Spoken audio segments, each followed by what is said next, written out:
이제 기업 얘기 이렇게 해주셨는데 네, 네.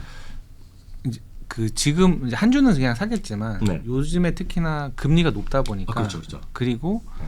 환율도 높잖아요. 네네. 그러니까 이제 투자를 좀 망설일 분들도 있고, 그러니까 네. 그런 식으로 어떤 금리든 환경이든 매크로든 네. 아니면 최근에 뭐 얼마 전에 이제 선거도 끝났잖아요. 중간선거 네네네. 막 CPI도 보고 막 네네. 너무 많이 보는 것 같아요. 그래서 네네.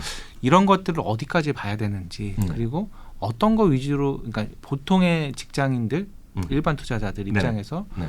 어느 정도까지 공부를 해야 되는지 네. 이런 것도 한번 설명을 좀 해주시면. 맞아요. 그 공부는 진짜 한도 끝도 없습니다. 특히 주식 공부는 수많은 커뮤니티가 대한민국에 존재할 정도로 맞아요. 다양한 친구끼리 주식 모임 그리고 공부를 또 엄청 하십니다. 오픈에서 공부를 많이 하고 심지어는 제가 모플에서 봤는데 당근마켓에서도 사람들이 모입니다. 주식 얘기하자고 같이 모르는 사람끼리도 네, 그런 거 한번 제가 TV에서 풀어보고 깜짝 놀랄 정도로 공부를 많이 하시는데요. 그 TMI라고 있잖아요. 네. TMI 들으셨죠? 투머치. 네. 주식이 전 딱 그렇게 보고 있거든요. 주식은 너무 많은 생각을 하거나 너무 많은 고민을 하잖아요. 네. 그러면 진짜 그거가 강이 산으로 갑니다. 그런 것 같아요. 네. 네. 그래서 주식은 너무 많은 변수를 좋죠. 너무 많은 변수를 하는 분들은 진짜 펀드 매니저고 아까 말씀하신 보통 분이 아니라 진짜 대단한 분들이죠. 그래서 정말 해시 펀드도 운영하고 진짜 공부를 많이 하시는 분 계세요. 그렇지만 저를 포함해서 그냥 보통 분들은 저는 너무 많은 변수는 결국은 잘못된 길로 간다고 보고 있어요. 그래서 그게 덧없다라고 저는 생각하고 있기 때문에 저는 주식을 아까 말씀하신 거 다 중요한 변수거든요. 그렇지만 결국은 저는 주식은 오히려 단순함 승리라고 보고 있어요. 단순함이라는 게 뭐냐면 너무 많은 변수를 가장 쉽게 해석하고 쉽게 판단하는 습관을 하셔야 돼요. 네. 많은 분들이 저나 이렇게 전문적으로 일을 하는 사람들 보면 잠을 도대체 언제 자느냐. 그렇지. 밤에는 미국 주식 네. 보고. 그리고 이런 거 다 어떤 변수를 어떻게 하냐 그렇지만 이런 얘기 해도 되는지 모르겠지만 저는 보통 이 업계에 있는 분 중에서 주식을 제일 안 봅니다. 물론 미국 뉴스는 보통 분들 엄청 많이 보지만 시간이 정해져 있죠. 돈 대신에 다른 걸 엄청 많이 하거든요. 다른 것들. 다른 게 어떤 거예요? 예를 들면. 저는 이미 그쪽에 많이 알려져 있지만 저는 뭐 영화나 미드 이런 거 엄청 보거든요. 그러니까 그게 사람이 다른 거죠. 다른 생각을 많이 오히려 하실수록 미국 주식은 오히려 성과는 높은데 그게 왜냐하면 미국 주식은 오히려 진짜 단순하거든요. 단순한 건 뭐냐면 결국은 숫자라고 저희 얘기합니다. 숫자. 그래서 숫자가 단순하고 우리가 기업을 할 때 보면 혹시 경영학 개론 수업 들으셨어요? 다 까먹었죠. 배우긴 배우셨죠. 네. 근데 잊어버릴 수가 없어요. 모든 경영학 개론의 첫 번째 시간에 첫날 배우는 겁니다. 기업 경영의 목적은 뭐예요? 이윤을 추구한다. 그죠. 네. 약간 더 어렵게 얘기하면 교과서를 보면 주주 이익의 극대화입니다. 맞아요. 네. 맞죠? 네. 기억나죠? 네. 그게 모든 경영책의 기본이에요. 주식은 뭐다? 어떤 주식이 사냐 보면 주주 이익의 극대화. 쉽게 얘기하면 기업 이익을 계속 늘어나는 기업에 장기 투자하면 되는 거예요. 기업이 계속 늘어나느냐. 네. 다만 기업의 이익을 어떻게 늘어나는지를 잘 연구하고 찾아내고 예상하는 사람이 애널리스트죠. 그거 전문적으로 그걸 하는 친구들입니다. 산업의 환경도 따지고 매크로 환경 따지고 결국 기업의 이게 환경이거든요. 근데 한국에서는 그거 외에 수많은 변수가 있어요. 외국인도 사야 되고 기관도 사야 되고 환율 변수 등등 있죠. 그리고 우리나라는 특히 재료가 많이 있습니다. 정책 재료 누구 이런 얘기 하는데 미국은 우리 아주 단순해요. 미국은 수많은 것들이 공개가 안 되기 때문에 미국은 거의 모든 재료가 기업의 실적에 관한 얘기로 올인되거든요. 그래서 결국 기업의 실적이 올라가고 내려가느냐 그게 결국 핵심이죠. 아마존 올해 좀 재미없는 것도 이익이 별로 늘지 않는 것도 핵심이죠. 여러분들이 많이 떨어진 마이크로소프트, 메타 플랫폼도요. 결국은 이익이 많이 줄어들었기 때문에 그런 거거든요. 결국 그 하나로 귀결되는 거거든요. 그래서 너무 많은 변수보다는 오히려 원리 원칙의 기본 개념에 충실하시면 되겠죠. 그래서 여러분들 봐야 되는 것은 다 좋죠. 다 좋은 거를 애널리스트나 이런 사람들이 다 기업에 대한 이익 전망치를 얘기해주고 있거든요. 결국은 아주 쉬운 거는 다른 변수 다 이해하면 좋죠. 이해하면 좋으면 여러분들 일상생활에서 친구들한테 얘기하거나 주식사님 얘기할 때 똑똑하다는 얘기를 들어요. 현실적으로 얘기하면. 그렇지만 네. 주식 투자는 그거랑은 전혀 상관없다고 보고 있고요. 주식 투자는 아주 단순하게 그렇게 해서 다 결론은 기업 이익이 계속해서 꾸준히 올라가냐 이익이 줄어드냐 거기에 전 답이 있다고 보고 있기 때문에 질문에 제가 딱 매치되는 답변을 안 드렸지만 물론 중요하지만 너무 많은 변수값을 생각하기보다는 오히려 단순하게 기업이익의 증가를 보셔야 되겠고요. 다만 이럴 수는 있죠. 조금 더 디테일이 들어가면 그럼 이익도 중요하지만 이런 거 있지 않습니까? 우리나라 미국이랑 약간 차이가 나는데 우리나라는 이익 자체가 중요할 수 있지만 미국은 이익도 중요하지만 우리나라 사업하시면 책은 분명히 나갔는데 예산으로 가까우면 돈을 못 받으면 소용이 없잖아요. 네. 그래서 순현금 이런 항목이 중요한 게 있어요. 네, 그래서 그런 것들을 약간 중시하는 게 약간 디테일이 들어가지만 그런 것들을 다 여러분들이 책에서도 소개해놨지만 그런 자료나 그런 것들 사이트를 잘 찾아보시면 그런 것들이 잘 되고 있거든요. 이 어떻게 보면은 장기적으로 계속해서 성장하는 기업 네네. 이렇게 정의할 수 있잖아요. 그렇죠, 그렇죠. 네. 이익만 쳐다봤을 때는 네네. 뭐 예를 들면 최근에 메타 같은 것도 그렇고 아마존도 그렇고 뭐 네. 기사 나오는 게 네. 직원을 뭐 네, 그렇죠. 절반을 가까이 줄였다. 네네. 그 이익은 단기적으로 늘어나잖아요. 그렇죠. 비용이 근데 감사하니까. 그거는 해당 안 되는 거죠. 지금 말씀해 주신 그런 거죠. 다 포함되죠. 다 포함되는 예, 매출도 중요하고 이익도 중요하고 순현금이면 다 중요하겠죠. 네. 예를 들어서 적자 나는 회사들도 있잖아요.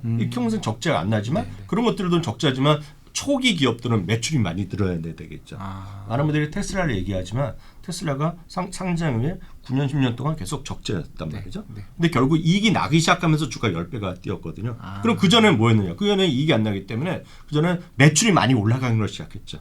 그래서 초기에는 매출이 본격적으로 나오기 시작하면서 주가 올라가기 시작하거든요. 그래서 다양한 항목들이 기업에 맞춤을 있죠. 그렇지만 큰 틀에서 보면 오늘 기억하실 것은 영어로 보면 더 넘버스입니다. 숫자에 민감하셔요. 숫자가 우리나라 숫자는 주가 자체, 거래량 이런 거 따지는데 그게 아니라 실적에 관련된 거죠. 매출이면 매출, 이익 아니면 예를 들어서 순현금이나 다양한 숫자들이 있거든요. 그런 숫자들에 민감하시면 되겠습니다. 네. 이제 그동안 네네. 뭐 아까도 말씀해 주신 것처럼 되게 많은 기업들을 소개해 주셨잖아요. 네네. 수익률이 가장 좋았다거나 네.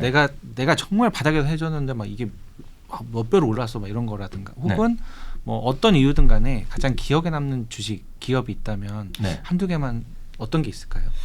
저는 개인적으로 기억이 많이 나는 것은 크록스가 처음에 책이 나온 다음에 주가가 많이 올라서 크록스라는 기억이 납니다. 그렇다면 크록스는 많은 분들이 신는 신발은 아니에요. 지금은 많이 신어요. 많이 신지만 그래도 좀 어르신들이나 보면 크록스 신고 다니 이런 건 아니기 때문에 많은 분들이 공감할 수 있는 건 분명히 아니에요. 그런 주식이거든. 그래서 마이크로소프트의 공감도가 100이라면 크록스는 뭐 20 정도 되겠죠. 그리고 또 나이키가 50 정도 되면 10%밖에 안 되는 거기 때문에 책에서 쏘기에 아주 적절한 주식은 아닌데 솔직히 말씀드려서 책은 누구나 다 공감할 수 있는 주식이기 때문에 약간은 차이가 있는데 이번에 이제 플래닛 피트니스가 이제 그런 거라고 보셔야 되겠고요. 약간 공감하실지 모르지만 그런 관점에서 기억이 나는 게 하나 더 있다 그러면 저는 룰루레몬이죠. 룰루레몬은 세상이 진짜 많이 변했던 걸 느끼거든요. 룰루레몬은 밴쿠버가 이제 고향입니다. 홈타운이에요.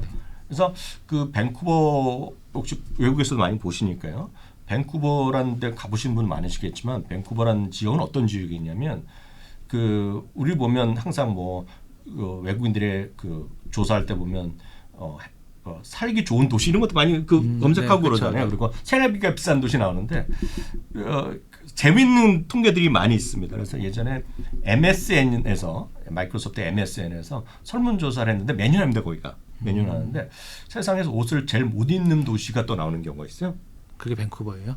1위는 아니죠. 1위는 아니라서 그들이 엄청 행복해하는 거를 내가 뉴스에서 라이브로 본 적이 있어요. 제가 밴쿠버 살 때인데요. 근데 1위는 어디냐면 1위는 피지 같은 곳입니다. 피지 안 가보셨죠? 피지는 별로 갈 볼이 없지만 피지라는 느낌 있잖아요. 다들 수영복만 입고 뭐 그쵸, 있잖아요. 그리고 미국의 도시에서는 압도적으로 뽑히는 거가 마이애미입니다. 마이애미도 밤에는 뭐 파티 할지 모르겠지만 대부분이 그래서 옷을 편하게 남성 여성 편하게 입고 다니잖아요. 그런데 항상 보면 3위 안에 자주 들어간 거가 밴쿠버예요.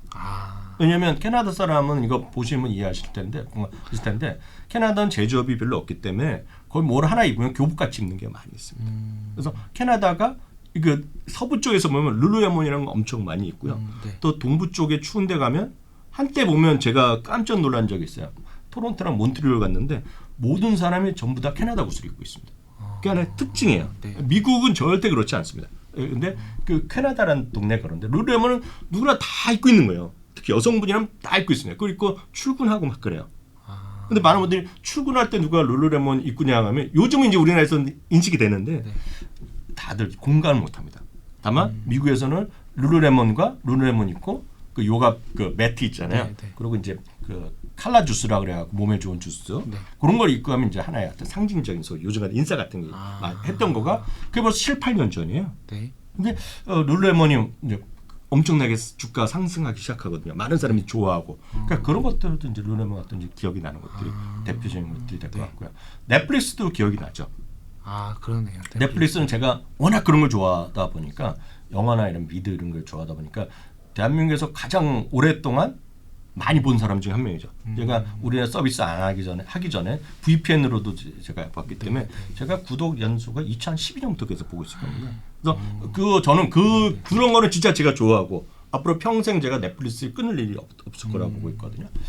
그래서 관련 제가 모르시면 제가 책도 썼거든요. 그런 쪽으로 해갖고 그래서 그런 쪽에를 저는 기억이 나고 그런 것들을 항상 제가 봤을 때 제가 이해하고 확신 갖고 이랬던 거죠. 다만 그런 것들이 정말 많은 사람이 공감할까지는 시간이 걸릴 필요가 있죠. 왜냐하면 한 3, 4년만 하더라도 며느리가 우리나라 같은 소위 그 룰루레몬 같은 거 바지 입고 다니면 며느리가 딱 한 소리 듣거든요.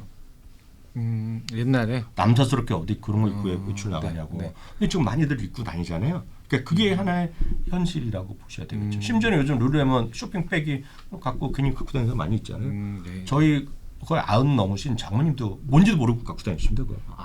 그 백을. 그 로고가 예뻐서 그런. 네, 딱 그런 느낌이죠. 그래서 그 세상의 변화를 저희나 보통 분들보다 본인이 스스로 먼저 느낄 때가 있거든요. 그러니까 그런 것들을 잘 찾아보시고 다음에 유의하실 거가 그런 것들이 나만의 주식이 되면 안 되잖아요. 그렇죠. 그래서 많은 분들이 공감하실 것들 맞아요. 그러면 되겠죠. 예를 들어서 제가 고민했던 것 중에 하나가 그 회사 이름을 보면 데커스 아웃도어라는 회사가 있어요. 데커스. 네. 데커스 하면 이 방송 들으신 분이 거의 한 분도 모르십니다. 저도 처음 들은. 그렇지만 제가 남의 브랜드를 이야기하면 다 아시는 거가 있어요. 그게 어그입니다. 어그. 어그 모르시는 분 한 분도 없잖아요. 네. 어그의 브랜드를 갖고 있는 기업이 데커스예요. 근데 제가 사실 고민을 좀 했었어요. 그걸 넣을까 말까 고민했고 플래닛피트스랑 고민을 하다가 사실 조금 그 책 원고 다 들어간 다음에 알았어요. 그래서 그때도 제가 바꿀까 고민했었는데 안 한 거가 그 브랜드가 어그는 아시지만 요즘은 그 데커란 주식을 끌고 올라가는 건 데커가 아니거든요. 그 어그가 아니거든요. 혹시 아시는 분 이 방송을 보시면 아시면 계실 것 같아요. 제가 여의도에서 더현대 지나가면서 뭐 여기 매장 있는 거는 모르겠는데 많이 봅니다 지금. 제가 강남에서 그 브랜드 신고 있는 운동하시는 분 많아요. 호카란 브랜드가 있습니다. 호카요? HOKA라는 브랜드가 있으면 찾으면 나올 것 같은데 그게 지금 미국에서 가장 떠오르는 러닝 슈즈 중에 하나죠. 네. 이건 몰랐는데 찾아봐야겠다. 네. 그거를 갖고 있고 그 매출이 지금 2024년 5년 되면 그거가 어그 브랜드보다 매출보다 커진다고 합니다.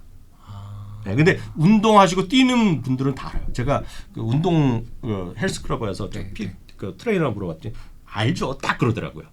그러니까 그런 것들이 있어요. 근데 그런 것들은 각자 나름대로 찾으시면 되겠죠. 그게 자기 생활에서 네네. 뭐 운동 마라톤 맨날 저희 직원 중에 한 명도 네. 맨날 나이키 마라톤 대회 나가고 막 그런 친구 있거든요. 그런 친구는 알 거잖아요. 그러니까 그런 식으로 자기가 아는 분야에서 네, 맞아요. 가장 빨리 찾는 것 같아요. 맞아요.